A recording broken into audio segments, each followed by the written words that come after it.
17 billion shillings worth of diesel then in the seas. It was two cabinet secretaries who came out to state that the oil belonged to Galana Energies. Galana has hired the government. Raila Odinga, the leader of Azimio, demands resignation of two cabinet secretaries, the CS for Mining and Petroleum, Mr. Chirchir, and National Treasury Njuguna Ndungu, for committing criminal offenses.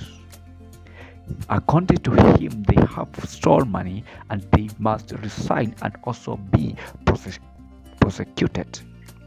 This is after Busia Senator Omtata tabled in an evidence for the oil scandal that has been trending across the televisions and also the media house and also social media.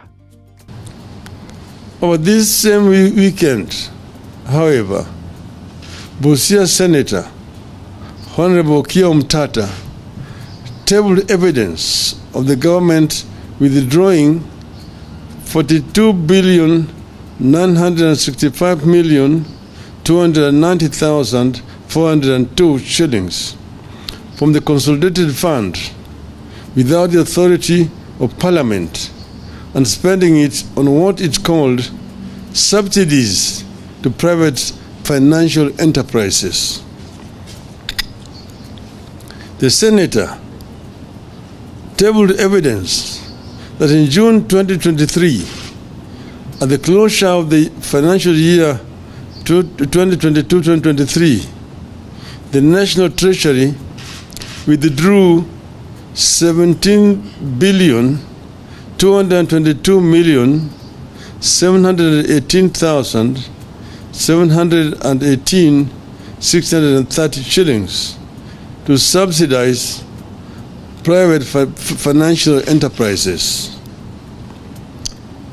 He was able to establish a link between the Kenya shilling 17 billion, which was unconstitutionally withdrawn from the consolidated fund in June 2023 to subsidize unnamed private financial enterprises, and the 17 billion shillings contested oil shipment between Mrs. Njeri and the two cabinet secretaries.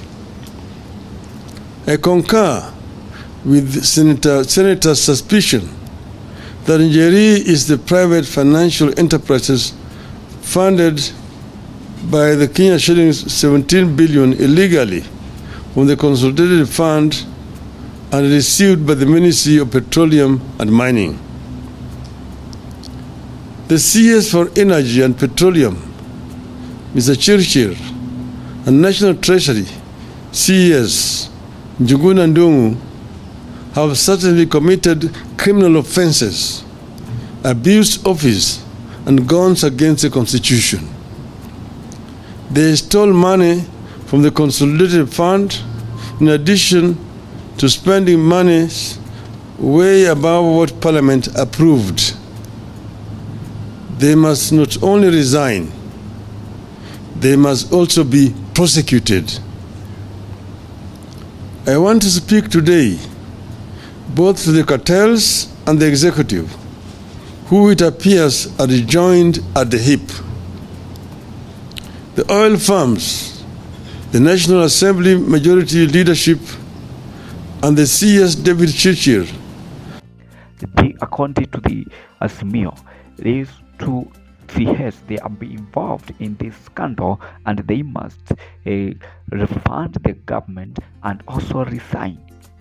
And they should face the prosecution because of committing this offense and being involved in money laundering.